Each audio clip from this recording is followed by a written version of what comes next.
la gagne, ça n'a jamais été un objectif en soi.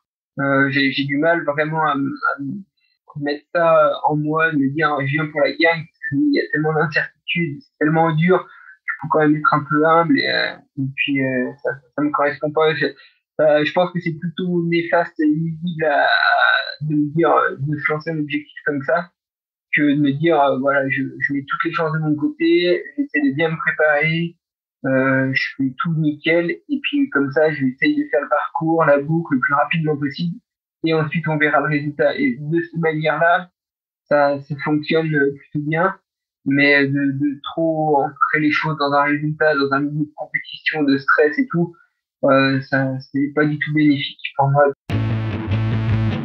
Bonjour à tous, je suis Guillaume Lalu et je suis ravi de vous retrouver pour ce nouvel épisode de Course épique.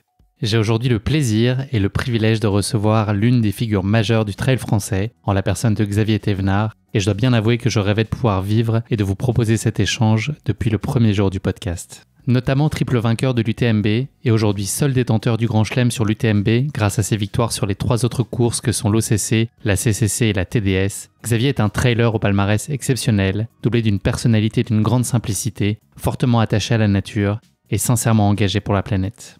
Comme j'aime à le faire dans Course épique, l'idée est de vous proposer ici un pas de côté sur la vie de mon invité.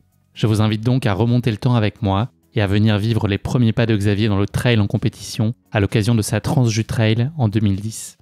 Vous allez l'entendre dans quelques instants, la connexion lors de notre enregistrement n'était pas optimale, ce qui explique la qualité pas tout à fait idéale de la piste avec la voix de Xavier. Donc si le contexte extérieur vous le permet, vous pouvez écouter le podcast dans son format audio habituel, et vous verrez le cerveau est bien fait, dont votre oreille devrait s'habituer au fil des minutes. Et si ça n'est pas le cas, ou si vous préférez, et c'est une grande première, vous pouvez aussi profiter de cette interview au format vidéo sur la chaîne YouTube de Course épique. Le lien de la vidéo est disponible dans la description de cet épisode. Je suis désolé pour ce petit désagrément, mais croyez-moi, si la forme n'est pas tout à fait idéale, il serait dommage de passer à côté du fond et de la richesse de ce que Xavier a à partager avec nous. Que ce soit en format audio ou vidéo donc, je vous invite à plonger avec moi dans ces captivants échanges avec cette légende du trail et cette sacrément belle et attachante personne qu'est Xavier. Un dernier mot pour adresser un grand merci à l'équipe de Baou, la marque de nutrition bio française qui a rendu possible cette interview. Un grand merci à vous. Allez, trêve de bavardage, je laisse la place à Xavier qui va vous raconter sa course épique bien mieux que moi. Bienvenue dans notre nouvel épisode de Course épique. Retour vers le futur.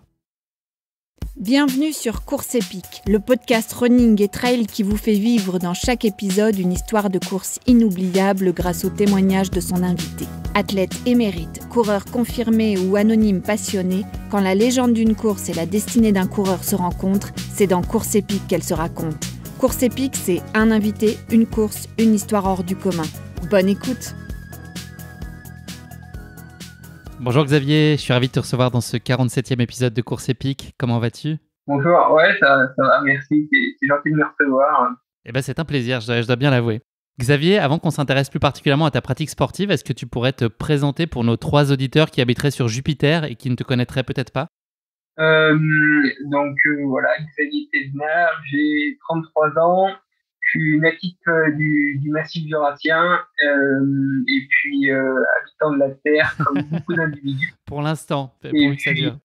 Oui, et puis sinon voilà, j'ai plusieurs formations. D'abord commencer par les métiers du bois et puis aussi je suis éducateur sportif à la base, moniteur de ski de fond et puis passionné de course à pied, de trail, de nature. Et voilà, mes principales activités aujourd'hui. Xavier, le sport, il a très tôt trouvé une place dans ton quotidien. Est-ce que tu pourrais nous parler de ta relation au sport quand tu étais enfant puis ado ? C'était quoi tes sports de prédilection dans ton plus jeune âge et à quel point ton environnement familial et l'héritage familial et la nature qui était à portée de main, elle a contribué à te mettre le pied à l'étrier du sport ? Ouais, alors c'est vrai que le sport, depuis tout temps, ça a été un mode de vie, ça a tout le temps été ancré en moi, mais aussi à la maison, ça a toujours été un peu présent parce que moi j'ai des rotations de ski au sud du massif du Jurassien et mes parents tenaient un gîte et une auberge au pied des pistes de ski de fond. Donc c'est vraiment la première habitation, elle était à 500 mètres de la maison et puis sinon il y avait 40 habitants à l'année et le premier copain habitait à une dizaine de kilomètres. Donc pour aller voir le premier copain par exemple, il fallait se déplacer soit en ski de fond soit à pied. Et puis on a toujours baigné dans cet univers naturel et un peu sportif sportif lié à l'environnement, surtout à bouger à droite, à gauche, à fabriquer des cabanes en étant gamin. Puis on participait beaucoup aussi aux activités avec le club de ski de fond à l'époque. Et voilà, donc on a toujours baigné dans le milieu associatif avec le ski de fond.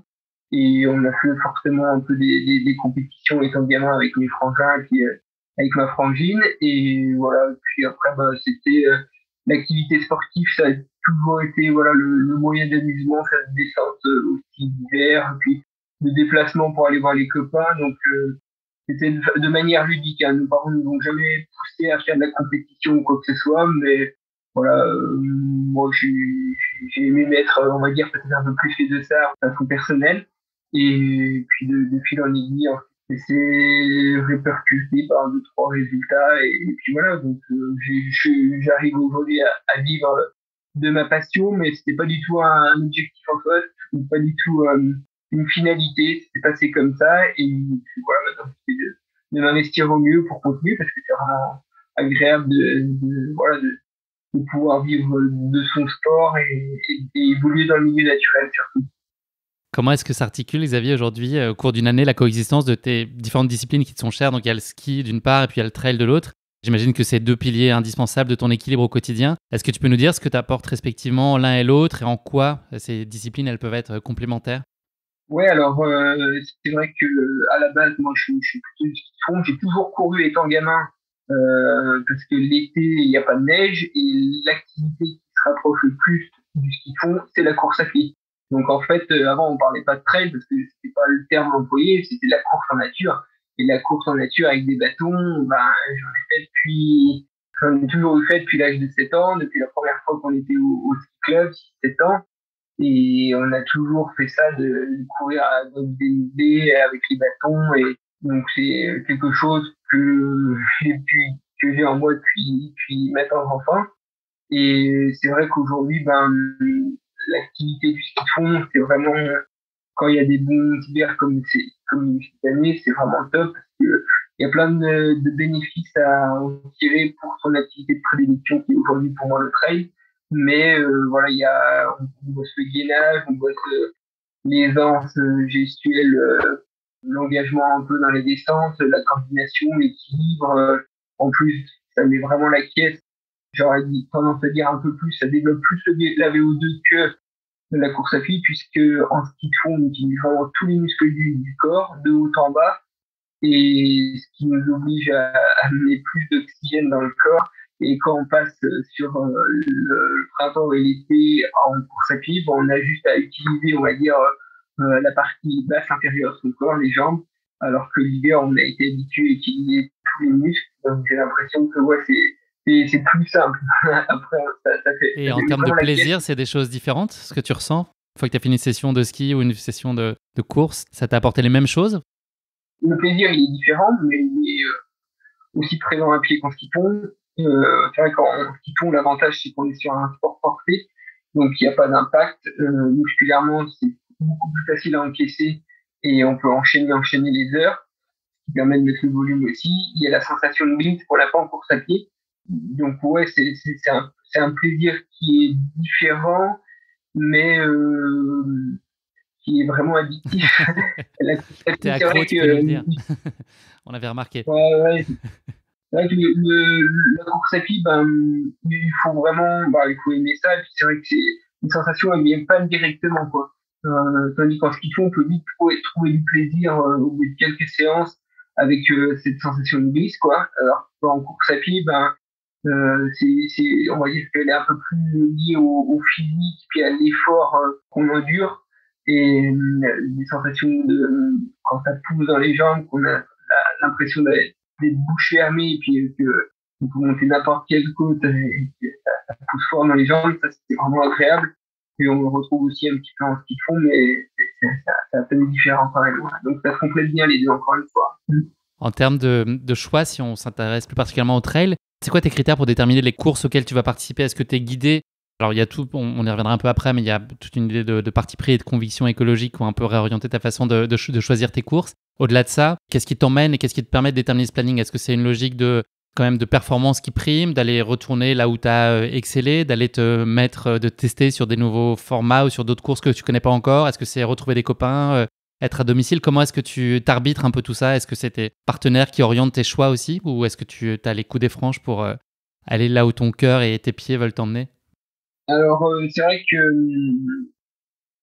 déjà, les paysages, c'est vraiment important. L'endroit, si on se sent bien, c'est aussi très important. Donc, moi, je j'affectionne pas du tout les endroits humides et chauds. Donc, par exemple, tout ce qui est tropical, ben, j'ai vraiment du mal.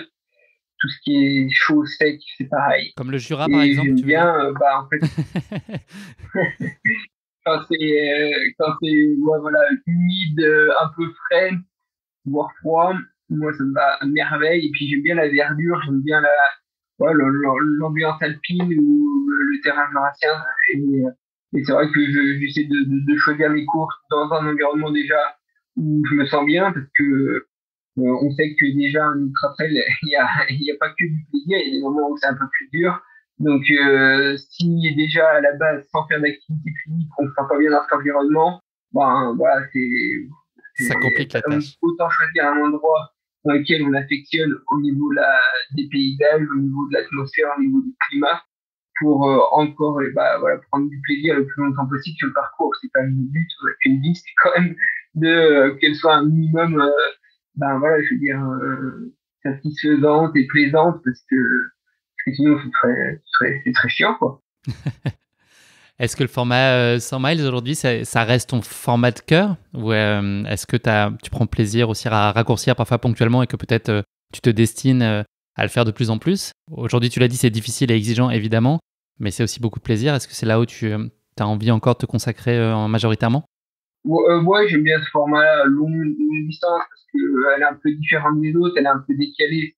On a beau tout mettre en place au niveau de la préparation physique, il y a encore, il y a une petite, il y a toujours une incertitude, on va dire, parce que c'est long, il y a des obstacles, c'est un peu plus l'aventure, et n'importe quel coureur qu'on soit au départ d'un ultra trail, sur une ligne de départ, et ben on ne sait pas à quelle sauce on va être mangé. Donc ce petit piment là, il m'anime bien encore aujourd'hui.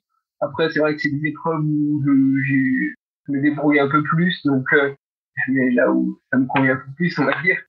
Mais j'aime bien aussi tous les autres formats. Après, ben voilà, j'ai cette idéologie-là peut-être à être un peu mieux sur des formats de longue distance.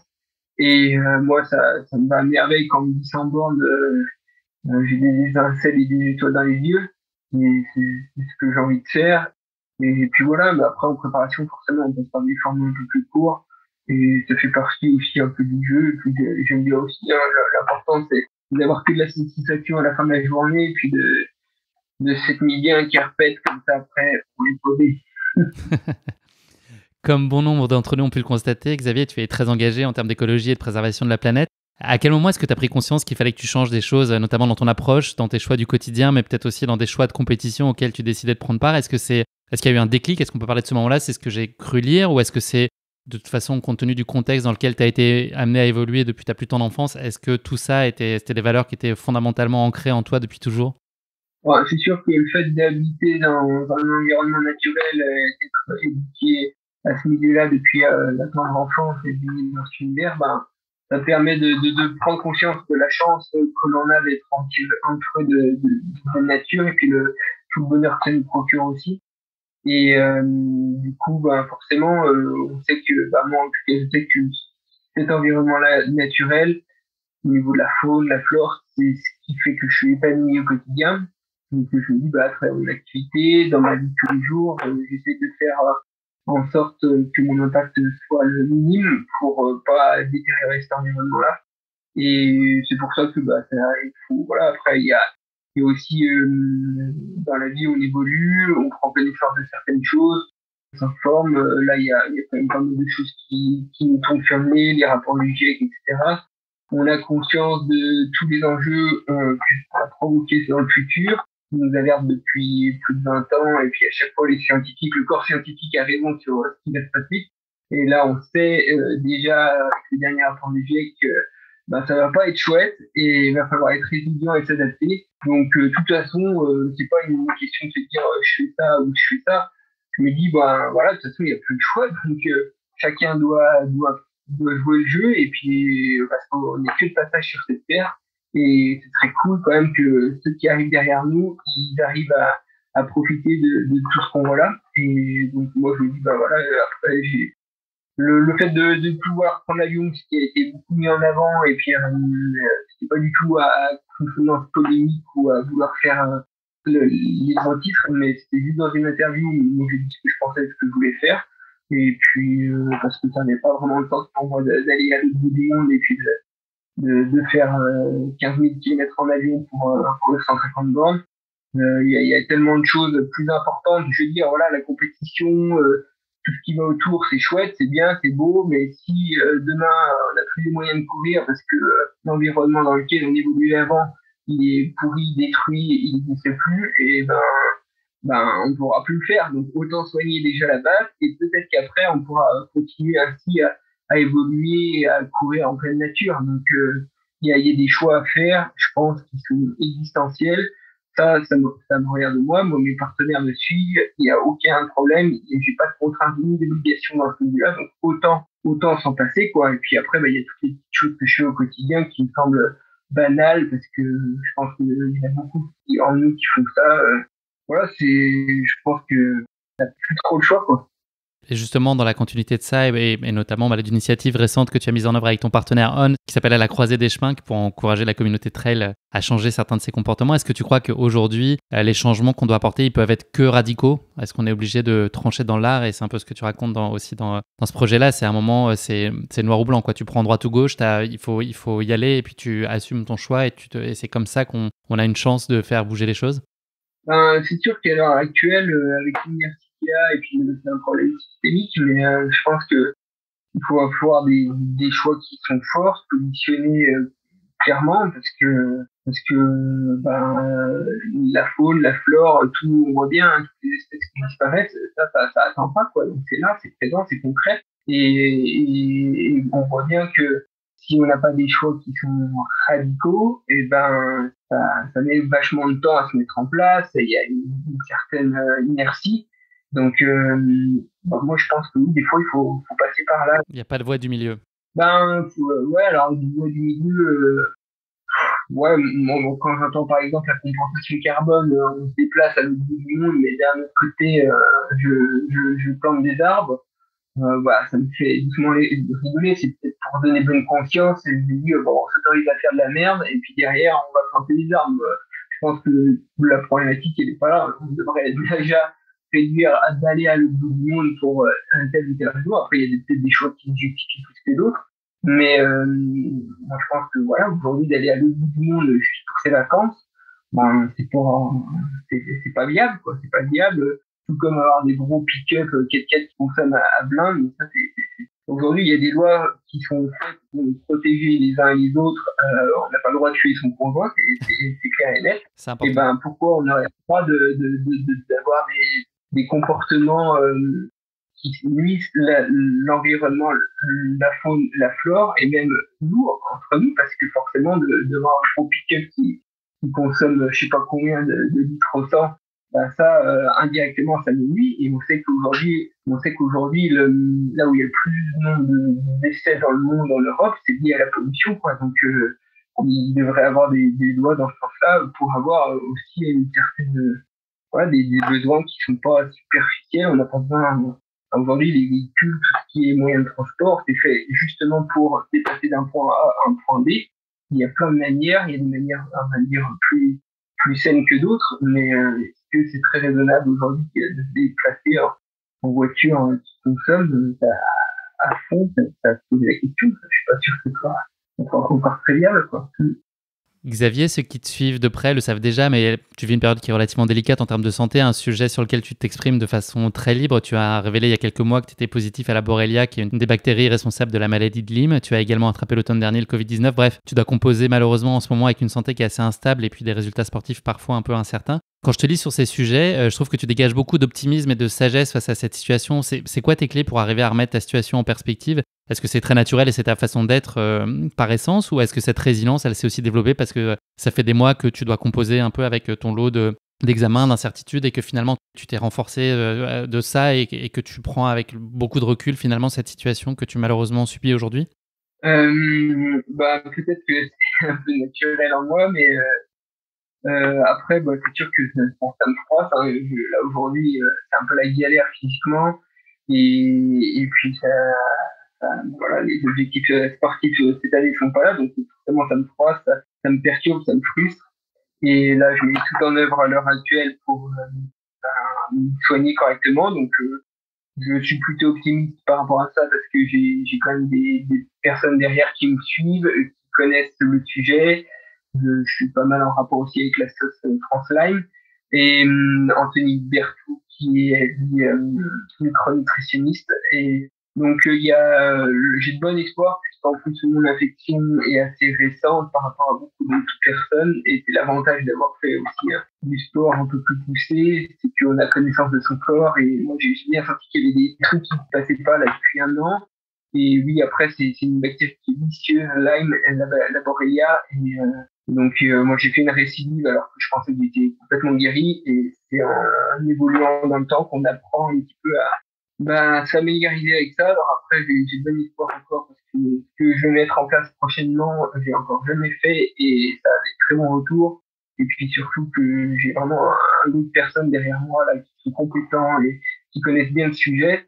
Et puis voilà, c'est un temps un peu on va dire perturbant, pas comme je l'aurais souhaité, mais ça permet d'apprendre d'autres situations, ça permet de faire autre chose, de s'informer, et puis de connaître d'autres choses aussi par rapport à tout ça, puis par rapport à son corps, par rapport au corps médical aussi, et puis c'est assez intéressant aussi, ouais.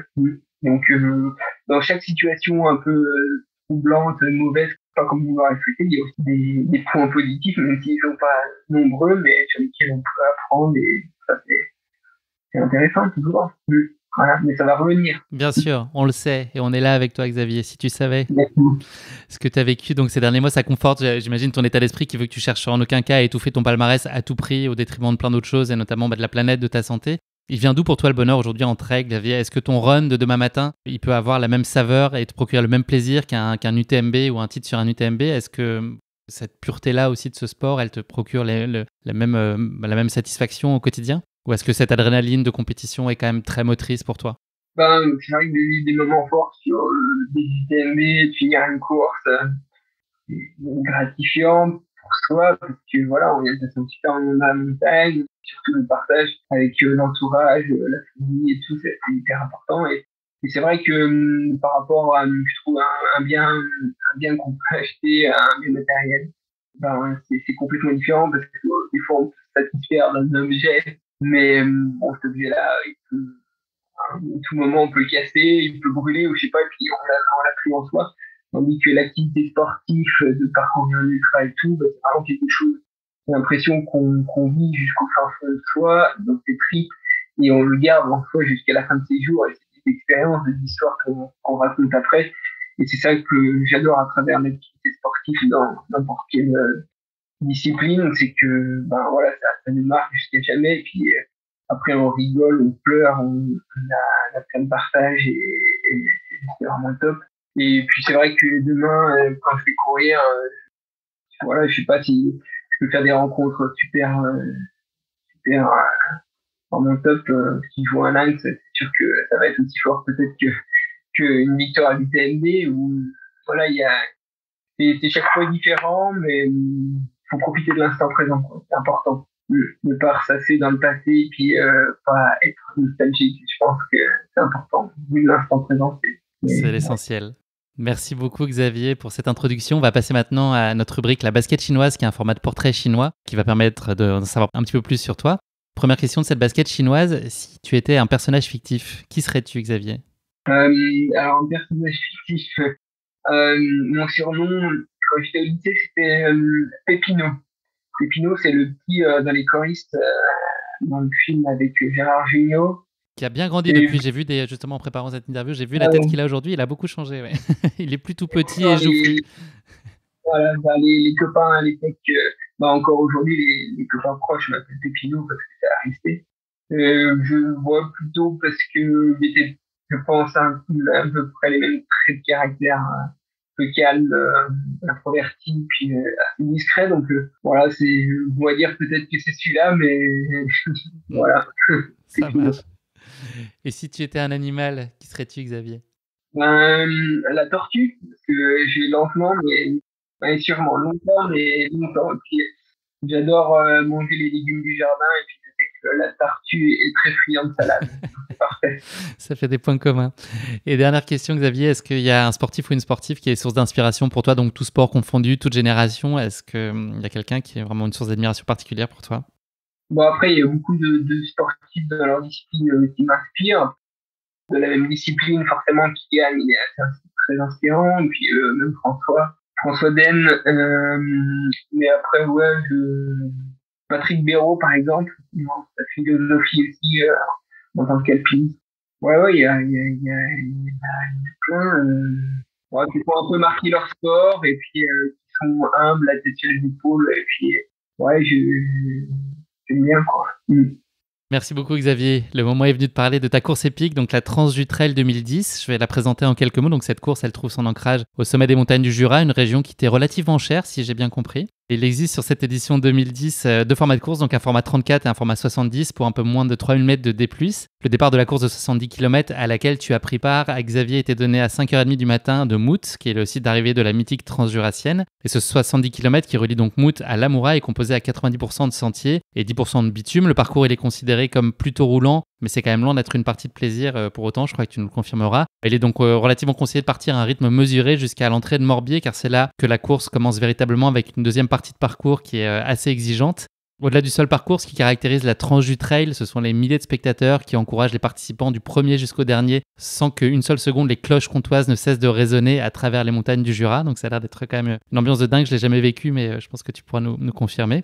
Et puis la dernière chose à savoir, c'est que les résultats de cette Transju Trail, ils sont pris en compte dans le challenge Transju qui récompense les sportifs les plus polyvalents et qui agrègent donc leur temps sur ce format trail, mais aussi celui qui est réalisé sur la Transjurassienne, une course de ski de fond qui se court un peu plus tôt dans la saison et qui se court au mois de février en l'occurrence.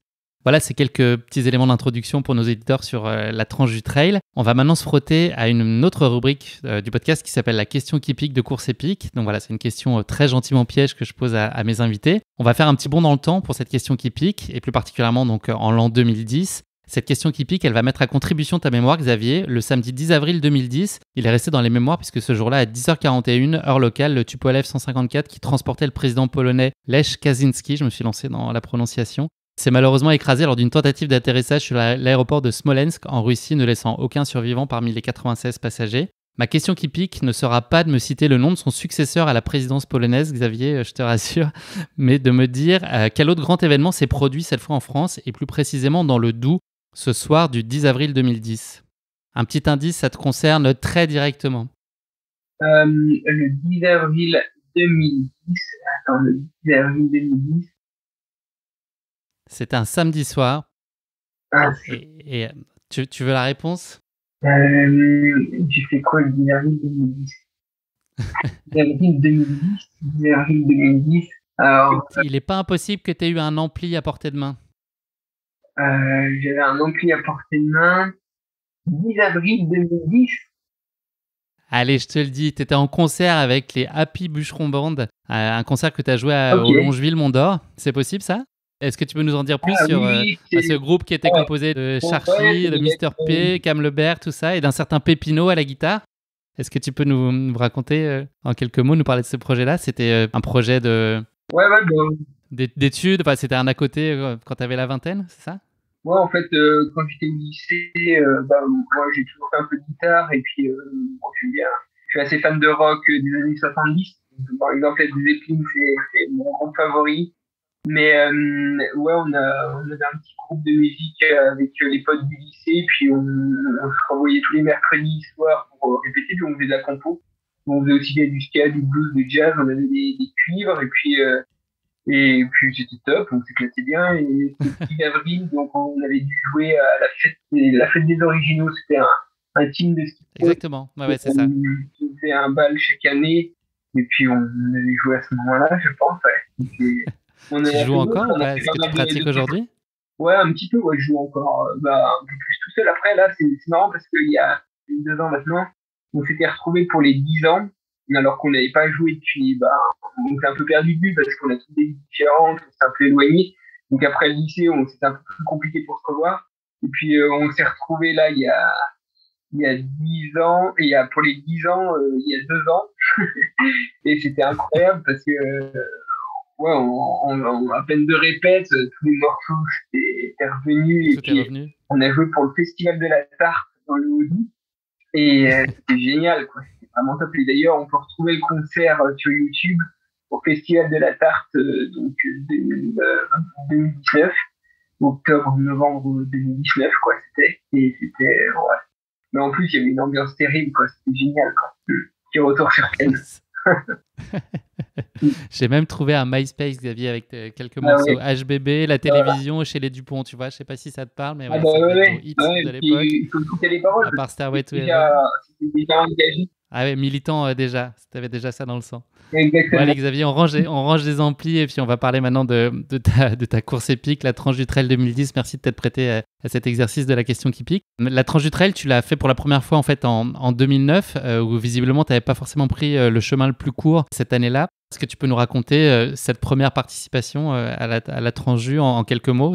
Comment est-ce que tu en es venu à enfiler tes baskets et à te lancer sur cette course? Comme tu l'as présenté tout à l'heure, en fait, c'est vrai que moi, je fais encore bien du ski de fond et puis du ski de fond longue distance. Donc, la transjurassienne, l'épreuve en ski de fond, c'était la plus reconnue en France. Et donc, j'ai participé cet hiver-là.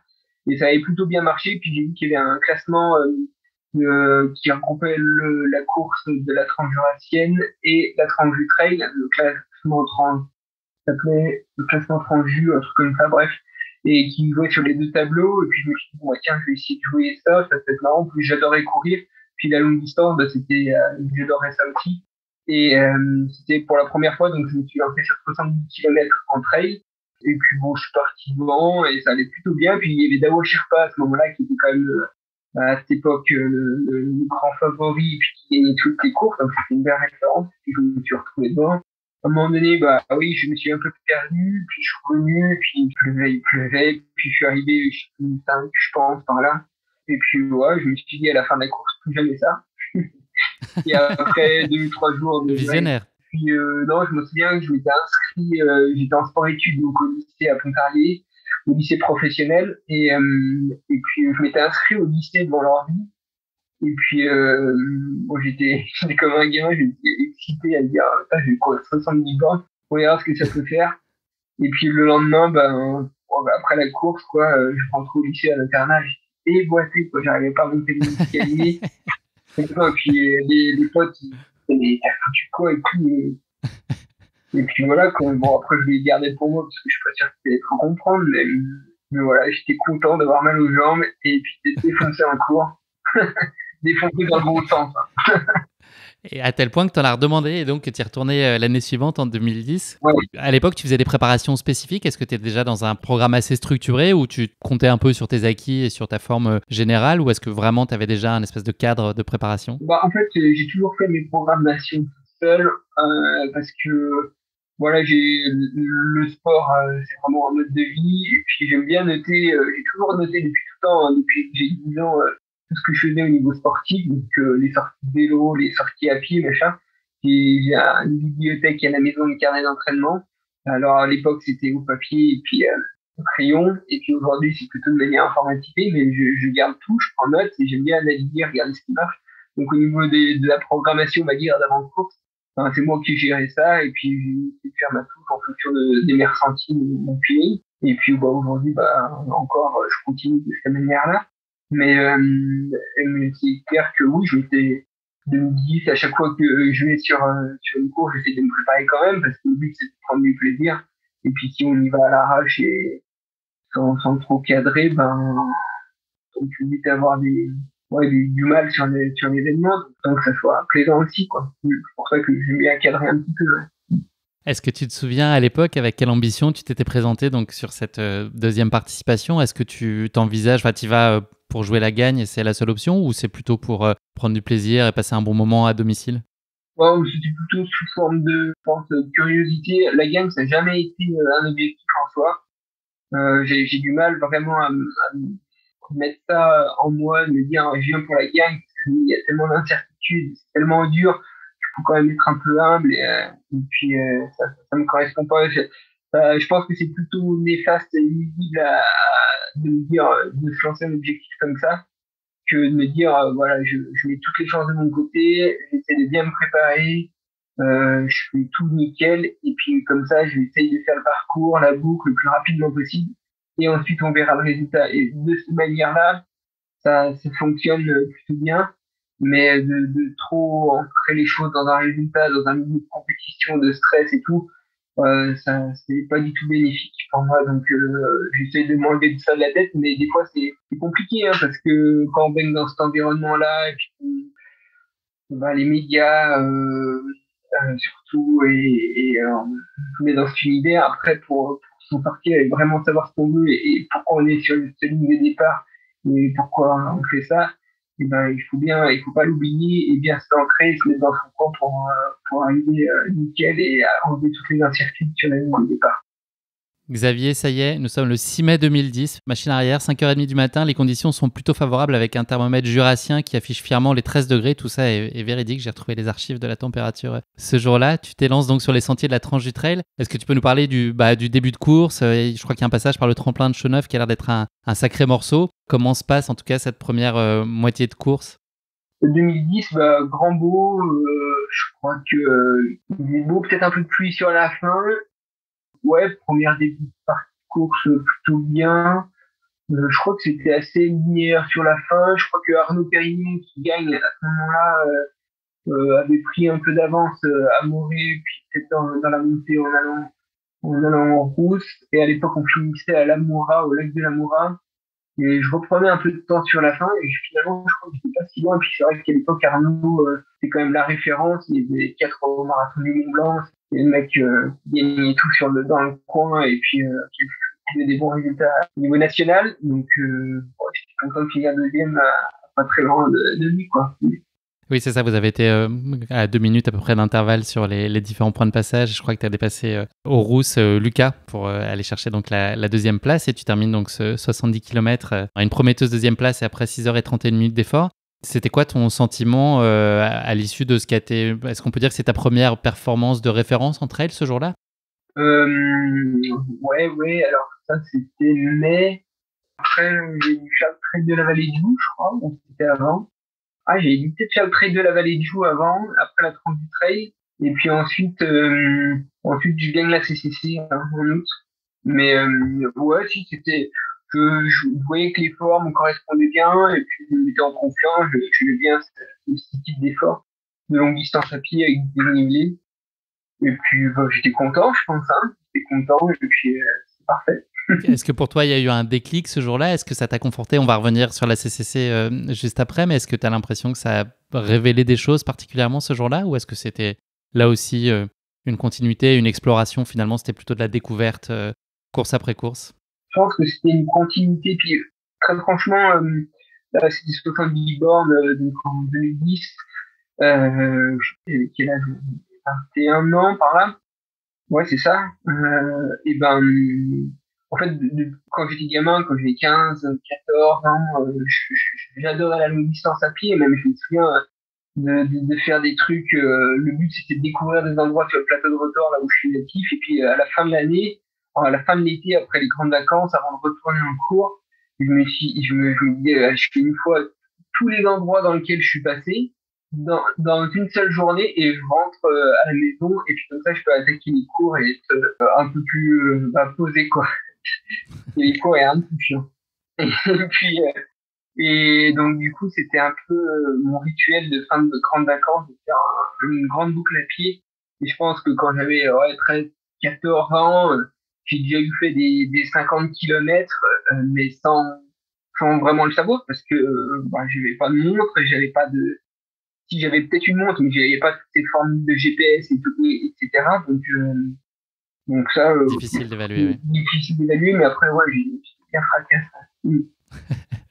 Donc cette année 2010, elle a été quand même charnière. Est-ce que tu peux nous parler également de l'autre course qui a marqué cette année-là et qui t'a révélé quand même aux yeux du monde du trail, à savoir la CCC, tu l'as mentionné. Mon petit doigt dit que tu t'y es inscrit plus ou moins de ton propre gré et que tu as ton vieil ami Sacha qui a un peu forcé le destin.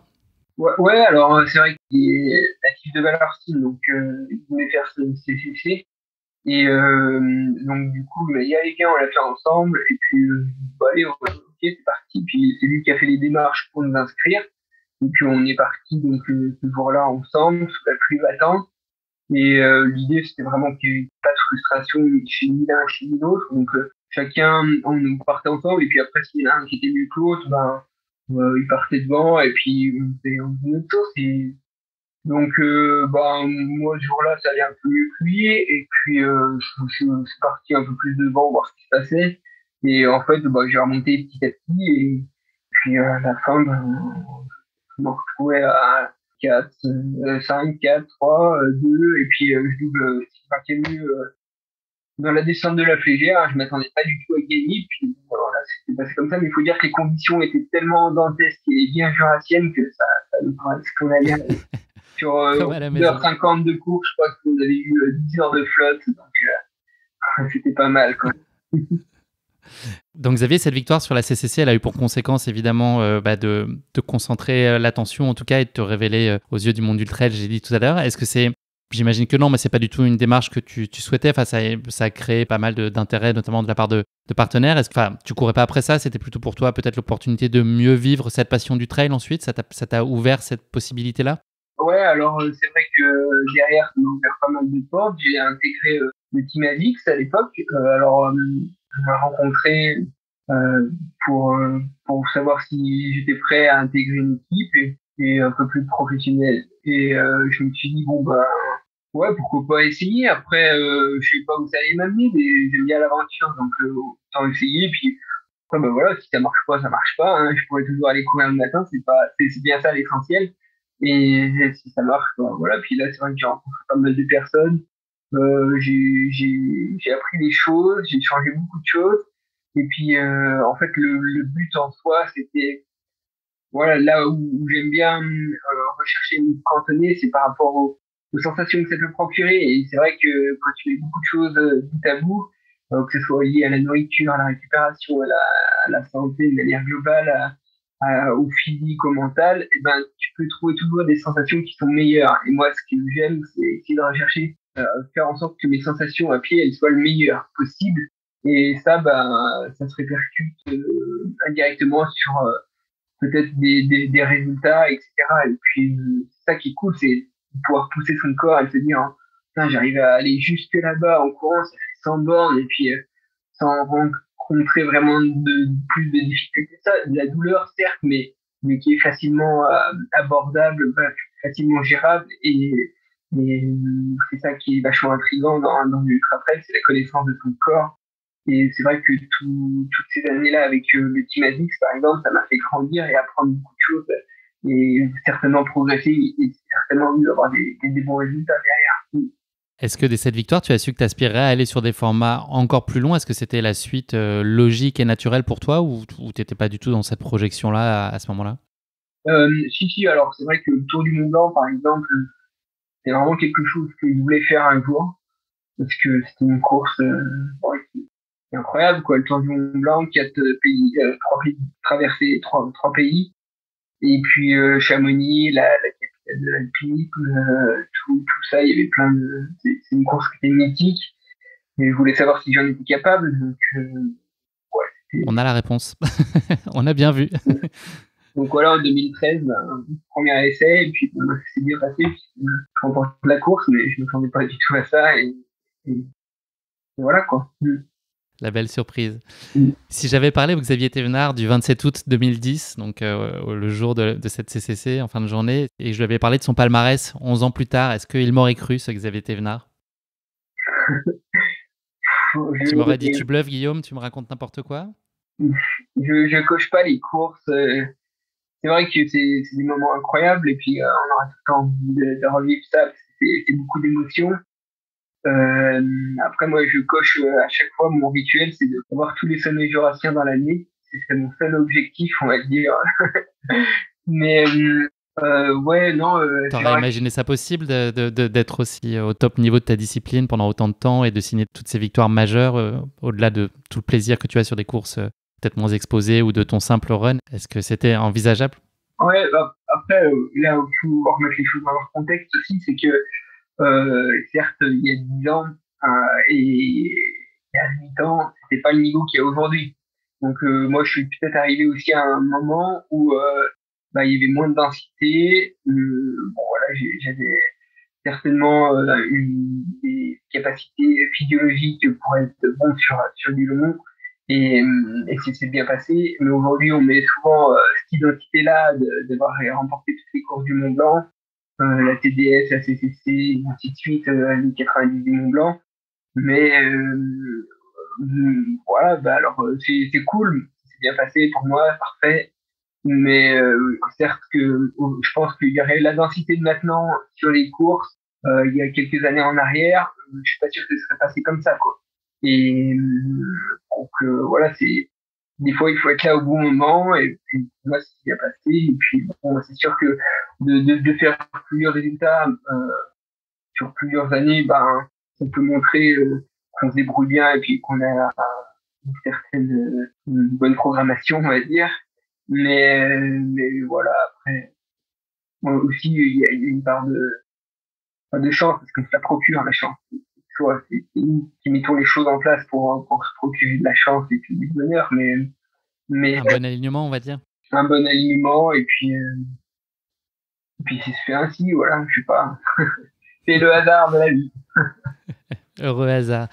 Xavier, on va parler maintenant un peu d'avenir. Donc, on l'a dit, le contexte, il est assez incertain pour toi pour l'instant. Est-ce que tu as une idée des grands rendez-vous sur lesquels on aura la chance de te retrouver dans ces prochains mois et en 2022 ou en tout cas les rendez-vous auxquels toi, tu aimerais être présent, ou est-ce que c'est totalement prématuré de se parler de ça aujourd'hui?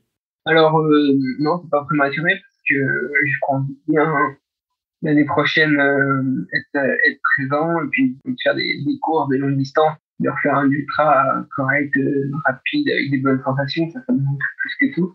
Mais là, aujourd'hui, de toute façon, je suis pas capable de le faire, très franchement, parce que je suis pas tout à fait remis. Il y a encore un gros chantier là derrière, il y a déjà un mini à éliminer.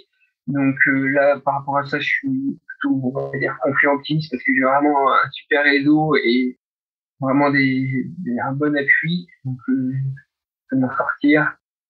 Et j'espère vraiment. Et puis donc là, par rapport à la fin de l'année, ça va être un peu prématuré par contre de mettre un dossard. Et je pense que voilà, quand on a un traitement comme je vais avoir là, c'est pas envisageable et pas du tout raisonnable de faire une course, quoi, tout simplement.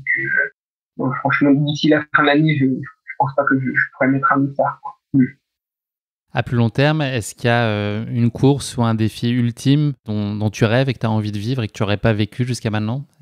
Que ce soit un off, que ce soit... Enfin voilà, est-ce qu'il y a quelque chose qui t'habite et que tu tiens absolument à réaliser, peut-être pas là tout de suite, mais à terme?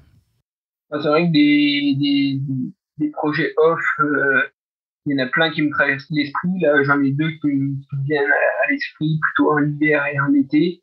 Après, ben voilà, il faut voir comment ça s'articule, comment ça s'agence dans une saison.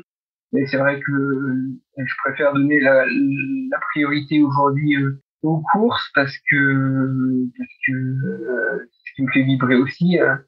Et puis l'année prochaine, quand la forme sera là, nickel, et puis que j'aurai éliminé l'ennemi, et bien l'UTMB, ce sera très certainement au programme, quoi. Voilà. Génial. Xavier, je te propose de conclure cet épisode avec une dernière question qui est le motto de la fin. Donc, c'est pas le mot de la fin, c'est le motto de la fin. Est-ce que tu as une citation qui serait l'illustration de ta philosophie de vie, ta façon d'apprendre la vie, ou peut-être juste ta discipline? Comment tu l'exprimerais en une phrase? On n'est jamais à l'abri d'une bonne performance. Ok, merci beaucoup Xavier. C'est déjà malheureusement la fin de cet épisode. Merci de nous avoir fait vivre dans tes pas cette course épique qui a été un sacré déclencheur dans ta vie. Donc cette tranche du trail et tes premiers pas en trail, et qui ont permis au monde de voir éclore l'immense champion que tu es. Bravo encore à toi donc pour cette course initiatique que tu as marqué de ton empreinte, et pour toutes les courses sur lesquelles tu t'es brillamment distingué depuis, et il y en a. Et pour le reste, et c'est bien là l'essentiel, je te souhaite et me fais pour l'occasion le porte-voix de tous mes auditeurs, de vite revenir sur pied et de retrouver le plaisir total de courir et de t'accomplir dans le niveau de performance auquel tu aspires. Sois sûr que tu n'es pas tout seul dans ces moments, Xavier, et que nos pensées affectueuses t'accompagnent. On est tous convaincus que tu reviendras plus fort et c'est ça les immenses champions. Et puis là-dessus, personne n'a doute, tu en es un. Donc voilà, merci pour nos échanges, c'était super plaisant. Une grande chance pour moi de pouvoir échanger avec toi et j'espère que voilà, les auditeurs ont pris autant de plaisir que moi à t'écouter, partager avec nous tes premières expériences en trail et puis tout ton parcours de vie depuis. Merci pour tout, merci pour le soutien, les encouragements, ça fait plaisir. Et puis, on est là avec toi, Xavier, sois-en sûr. C'est gentil, merci. Allez, à bientôt, prends soin de toi. Salut, merci pour tout, Xavier. Bye. Merci à tous de nous avoir suivis, j'espère que cet épisode vous a plu. Pour ne manquer aucun épisode, n'oubliez pas de vous abonner sur les différentes plateformes de streaming. Et si le cœur vous en dit, n'hésitez pas à mettre le maximum d'étoiles sur iTunes, cela aidera Course Épique à se faire connaître plus largement encore. Merci et à très bientôt pour notre prochain épisode de Course Épique.